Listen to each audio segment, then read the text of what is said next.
So let's start recording. And first of all, thank you so much for being here. Second, can can you introduce yourself, please? I am Michelle Anderson. I am currently a community activist and a person living and thriving with HIV. Okay. So and your name, ma'am? My name is Marsha Jones. And Marsha Jones? Marsha Jones, yes. And I am an activist also, but I'm also the one of the founders, co-founder, and executive director of the AFIA Center, a Black women-centered organization, whereby we center the lives of Black women, especially Black women living with HIV. Michelle, do you prefer use because you are married, right? You just say Michelle. Anderson. Yeah, Okay, Michelle Anderson. that's Okay. even my married name. I'm trying to switch that out too. It's Rigdon. Yeah, That's just my name. no, I would like to. I wanted to ask how you prefer to be named, Michelle Rigdon. Anderson. Yeah. Okay. Rigdon. I'm leaving sorry? all that behind. Michelle Rigdon is my name. Oh, really? Yes. R-I-G-D-O-N. R I I G G D as in David Owen. O N. Look at you. I was like, you Yeah. spell it better than me. I Well, kept forgetting a because you know couple times. charity is rigging, so I had to, Yeah. with her working, I had to write so many checks. Yeah. So, lady, let's start talking about. I know you are an activist, and you are very active. So tell me, what was your and you already told me, but the camera wasn't on. Your relationship with uh, Cecily. Cecily. So tell me, were you friends? Were you friends with Larry? What happened when the tragic event happened? Do you know them before? Do you know? Do you meet them when the trial was going on? So tell me a little bit the background story. How you get there to that place? Okay, so during that time, again, I was a community activist and everything, but I also ran, I made history by becoming the first Black woman to ever win a national pageant title. And so being, having to have been, having that kind of exposure or whatever, the family reached out to me. And so that's how initially it started. I didn't know Cicely personally, but as a woman living with HIV, she's me. Ah, okay. Cecily is me. Cecily. Okay, and what about you, Marsha? We're recording in here. Are you going to go straight out? Okay. So for me, so first and foremost, I am also an advocate, and being the co-director, co-founder, and executive director of this organization that centered Black women. And at the time, two things was happening. We were identifying the risk of Black women who are in relationships of domestic violence if they were living with HIV. And so we were talking about that, and we was also talking about criminalizing HIV. Mm-hmm. And so immediately in the middle of these two huge movements, this thing happened. And so that's what brought me in, being an activist, a national activist, and wanted to really be clear that if this woman would have exposed this man to HIV and he didn't kill her, she could have been criminalized. So we wanted to make sure he killed her because of her HIV. He needed to be criminalized. So that's what brought me in. Okay, so it was in the early 2000s, right? Right. Right. Yeah. I came in because I wanted to make sure that justice happened for her. Right. Yeah. So, but they have a story. I have been reading a little bit about the story. Or I have been reading, and they have a story of domestic violence. Mm-hmm. I mean, it wasn't like just one time thing, a tragic one time thing. No, they have a story of domestic violence, and I was reading that she was afraid to leave him, right? Because what he could do. I don't know. I would like, those stories. And so I'm really happy that you're talking with Michelle and letting me jump in here. While she had been in a relationship with him, maybe the domestic violence was with his wife, because he had a wife. And this literally happened because I guess he was scared she was going to tell his wife. So I'm not saying that he had never hit her before, But he had a whole wife and family, and was with this girl. And what we're saying is on the transcripts of the trial. He was on a family vacation with his wife. I guess had promised her something, so she was texting him and calling him, and they were talking back and forth the whole time he was with his wife on a vacation. He came back, and and what they're not putting in the story is that Cecily was making preparations, and this is really important right here. Cecily was making preparations to tell him about her status, because there is a program in Dallas that give people that's living with HIV, because the diagnosis wasn't that old, to give people living with HIV the tools to disclose to their partners. So she was looking for a way to disclose safely.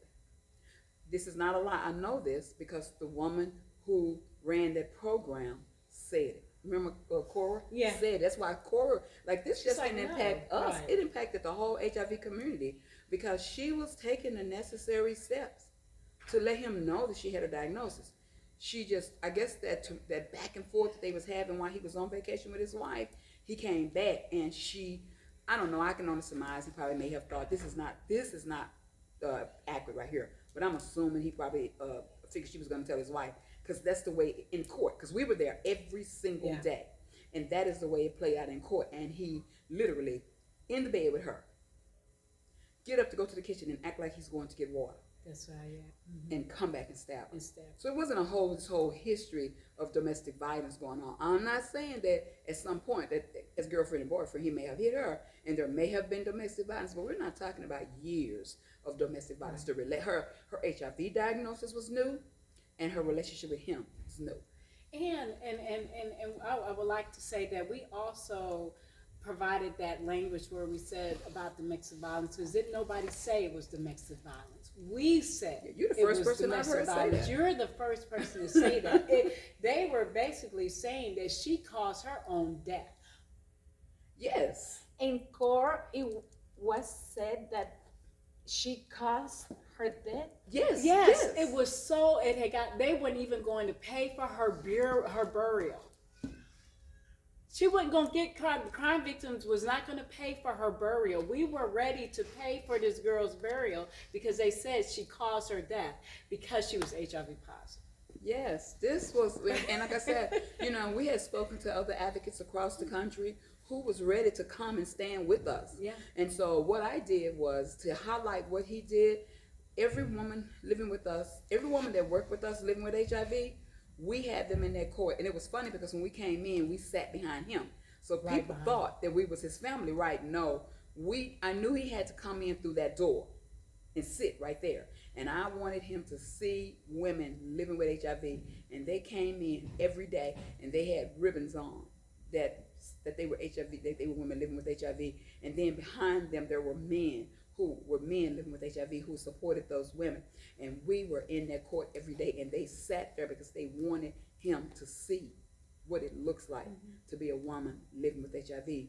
And so, not me, but it was women. I think Michelle stayed there the whole time too. Yeah. It was women like Michelle, Miss Linda Freeman, who's dead now, who organized those women to be in that court every day so that he could watch.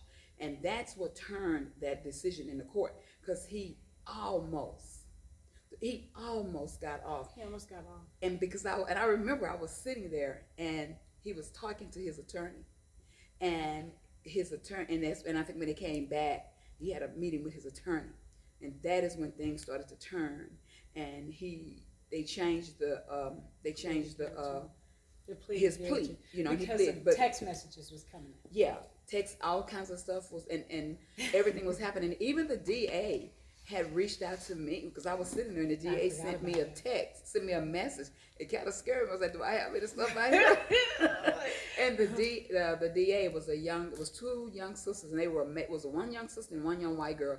They were amazing. They ripped him apart, and they wanted to ask me about language to use because I had sent them a message, and I said, "Look, is this, and I was saying, the people that was testifying, even the medical examiner, because they wanted to talk about was she taking her medicine or not. I'm like, that's not who you need to be talking to. You need to be talking to her infectious disease doctor. So we were sitting there having that information, help the district attorney, you know, because they even said to us, it looked like it was going to be a hung jury. It was gonna be. Yeah, it was going to be a hung jury.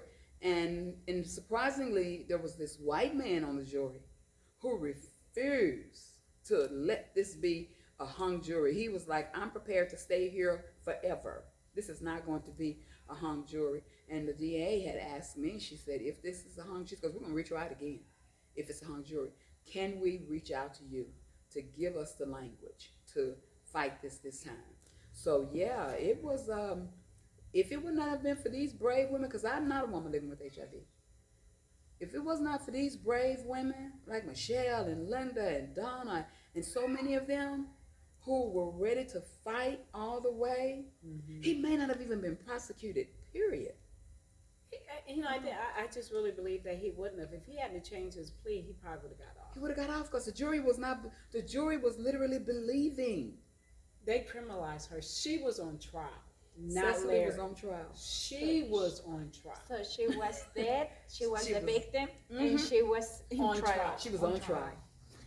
Wow, and we are talking about the earliest 2000. So, I mean, of course, 2020, but if you think about it, it's not long ago. I mean, It's not long ago. it's like, why do you think? I mean, it's unbelievable. If I think about it, it's even nasty, disgusting that someone gets stabbed and pass away, and she's basically trying to prove her innocence, right? And she did. And And she she did. Yeah. I forgot all about that. I forgot all about that part, Michelle. Thanks. Yeah. Yeah, it was heart wrenching. It was heart wrenching, and just think about when that happened, I thought about my own mortality. I thought about if I get in a relationship with somebody, what is that going to look like? Because I tell, if you have to live on a rock to not know that I'm living with HIV. If you don't know that, something wrong. Because I tell everybody. But the fact that I'm out and that don't mean nothing. As long as there are HIV criminalization laws that are put in place that will put me in jail, even though I do tell that I'm HIV positive. And if you get harmed, It's going to be my fault. like what happened to Cecily, because we're not saying that this cannot be repeated again, It can, and it will. you know, And it will. And I have to Yeah. think about that every day. because it really wasn't resolved. If you want to know the truth, it really wasn't resolved. I cannot think of it, but there was one moment in the trial. Something had happened in the trial, because his attorney knew he could win that case, and he did not want him, Larry, to change his plea, what he was pleading. And the attorney was arguing, because the attorney knew he was winning, because the attorney was 100% putting Cecily's life on trial. It was nothing about Larry. It was all about her. And he changed his plea. And when they came back, they told us, that's when we got the message. And then it started to, but it's still, the attorney didn't change his attack, because now the attorney is fighting to get him as less time as he possibly can. Because he's going to get time, but how do we lessen that? And so how do we still talk about the fact that this woman, this criminal, because I guess her HIV made her a criminal. This woman, this criminal, exposed this man to death. And he wanted to take care of himself. So let's show him some compassion here. No, let's show her children some compassion. Let's show her twin sister who's sitting there some compassion. Let's show the community some compassion. Let's show all these women living with HIV some compassion. So yes, he got it, but they didn't, the way it, to me, it was not, there was not resolved there, because he got the time, yes, because of what the criminal statutes say, but it literally didn't say, it didn't fix what can happen if you kill somebody living with HIV, And it didn't fix Cecily's reputation. It didn't fix her reputation. She's just somebody wanting to be loved. Do we do this when we see other people with herpes or any other form of STIs or STD? Do you see folks being killed for having that? Or do you see folks being criminalized for having other STDs, right? why is it that the world wants to criminalize people living with HIV who ain't done nothing wrong or different? I just don't know her words to become HIV positive for real. For real. She's taught me. I was one of her clients. She taught me. Right? What makes that okay? That my life don't mean nothing. I was in a relationship with somebody who never told me. So is that saying that in some way I deserve to become HIV positive because I love somebody? Cecily loves somebody too, I'm sure of it. Because most times women who become HIV positive get them from being in relationships. At 85%. And if I remember well, years ago, I haven't checked the statistic now, but years ago, the biggest population who was HIV positive were married guys who has affairs, right? So Yeah, so there was this thing many years ago. I don't like use that name, but there was this phenomenon that was happening many years ago, whereby men, and it's the same thing, people having a place to feel safe. Men who also had sex with men who were married, who contracted HIV from their partners outside of marriage, who came home to their wives and had sex with them, and they got HIV. There was a name that they used to call it. I choose not to use that name. Because I don't believe in harming one group of people to harm another group of people, because the same thing with HIV is applicable to everybody. It is. I don't know a person today living with HIV who don't live with some level of shame or guilt or stigma, because stigma drives all of that. You know how the world see people living with HIV. So anybody that I know, and I know a lot of people living with HIV, all of them that first disclosure becomes next to impossible. So it's the same thing when we talk about who our sexual partners are. So many people, especially, and it's really great that we're having this in church, because for Black people, this is where that whole thing starts. Because to be a Black man and have to say that you love Black men is huge. And so these Black men secretly slept with men who they loved just as much as they loved their wives, but they were not allowed to say they loved these men. So clearly they couldn't say, I have HIV too. Right. And so they come home and they sleep with their wives. Mm-hmm. And then their wives And have HIV. maybe because of the guys, Yeah. because the secrecy, And Yeah. what is the secrecy built on? Yeah. Stigma. stigma, It's shame. stigmatizing their sexual attractions, their sexual identity, all of these things. I think we're getting in a better place with that. I was thinking about the NAACP awards over the weekend, and I said, wow, that's beautiful to see all these Black people and all this Black love and all these Black couples. And I saw Niecy Nash with her wife, and I saw, what's the basketball player name just came home, Bree, the basketball player. Oh yeah, she Brittany. and her Brittany Gines and her wife. You know, I see all of these people, and I said, wow, we finally getting to a point where we can celebrate Black love no matter what it looks like. Right. So that's where we are with that. But stigma for HIV is still, So- it leads that, and stigma, even the numbers are going up again, you know, for HIV. I know in It is. Texas, for Black women, the numbers are going up again. Violence is still a thing. So when you were talking about maybe Cicely had been in this relationship with him all these years and there was violence, that there is violence in relationships with women living with HIV. What is the number? 25%? Yeah. So there's a 25% increase. So we already know where domestic violence is in marriages, right? Or relationship. But for women living with HIV, there's a 25% increase in those numbers. And so we don't know how many times they have led to death. Right. We know about Cicely. That's it. And I've been in, I was in a marriage that was abusive, emotionally, financially, all those things, right? And I realized that during that process, even in the marriage where I thought somebody loved me, Let's turn that off for a minute so we can start back. What? Just stop until we can get this music off.